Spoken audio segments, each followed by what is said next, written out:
नमस्कार। Globe gust के इस वीडियो में आपका स्वागत है।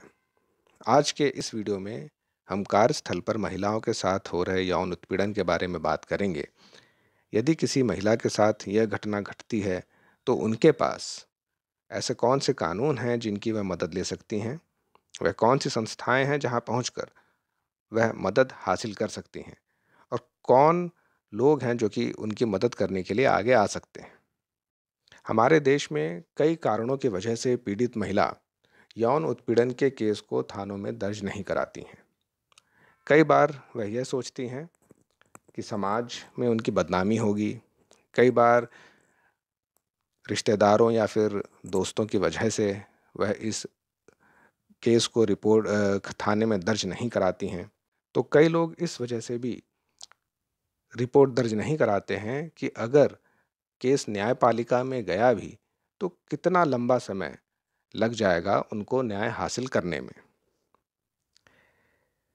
यह बात सोचने वाली है कि भारत देश को आज़ाद हुए अब 75 साल हो गए हैं, लेकिन देश में अभी भी महिलाओं के साथ भेदभाव लगातार जारी है, चाहे वह घर पर हो या फिर कार्यस्थल पर। निर्माण और कृषि जैसे अर्थव्यवस्था के कई असंगठित क्षेत्र हैं, जहाँ पे कि मजदूरों का एक बड़ा भाग आज भी कार्य कर रहा है।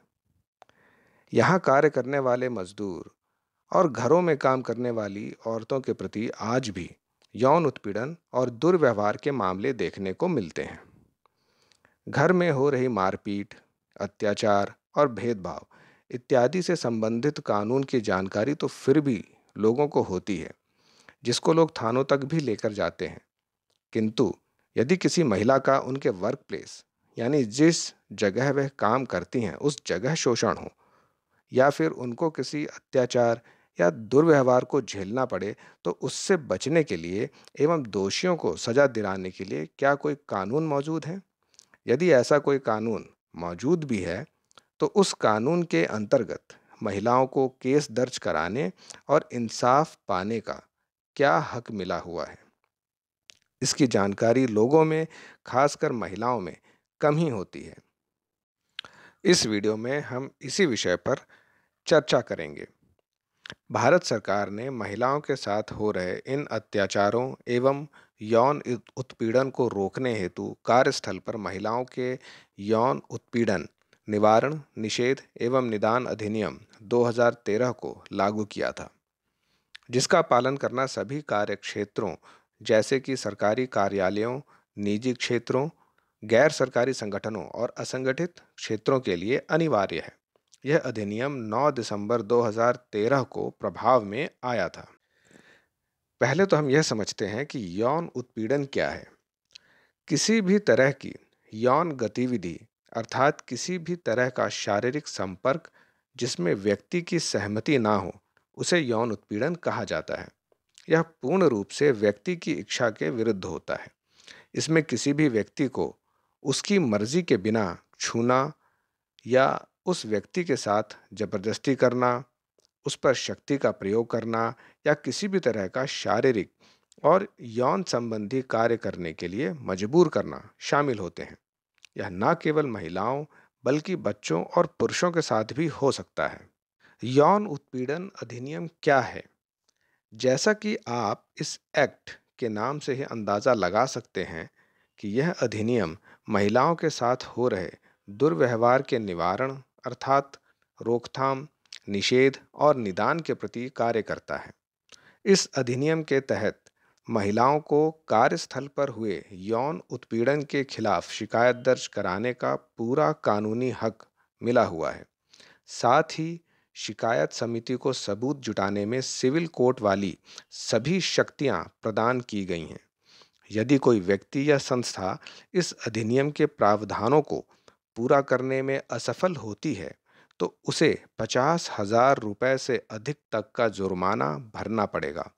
इस अधिनियम के अनुसार मजदूरी का काम करने वाली और घरों में काम करने वाली महिलाओं के साथ यौन उत्पीड़न होने पर भी सजा का प्रावधान है। अब हम इस कानून के पीछे के इतिहास के बारे में भी थोड़ी बात कर लेते हैं। राजस्थान की राजधानी जयपुर के निकट भटेरी गांव की एक महिला अध्यापक ने बाल विवाह रोकने के लिए एक अभियान में हिस्सेदारी ली थी, जिस वजह से वर्ष 1992 में उनके साथ बलात्कार हुआ और साथ ही उन्हें कई अन्य मुसीबतों को भी झेलना पड़ा।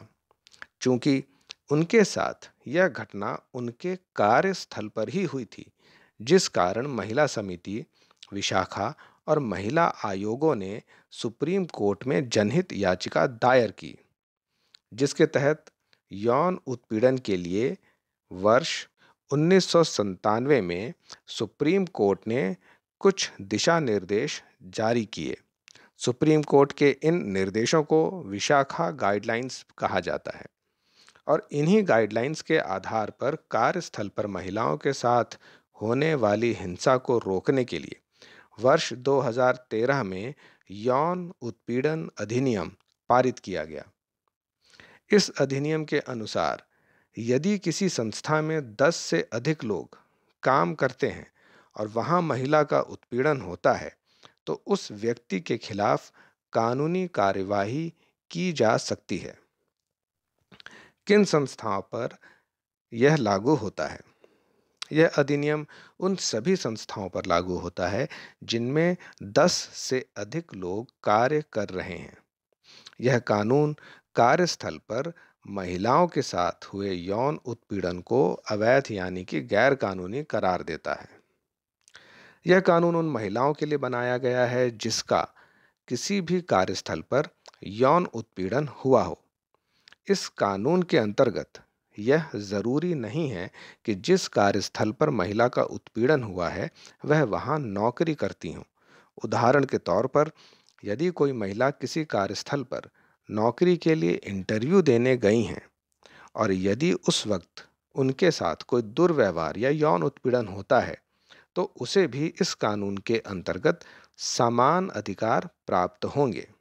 यह कानून कार्यस्थलों को निर्देश देता है कि वे महिलाओं के लिए एक पूर्णतः सुरक्षित माहौल बनाएं।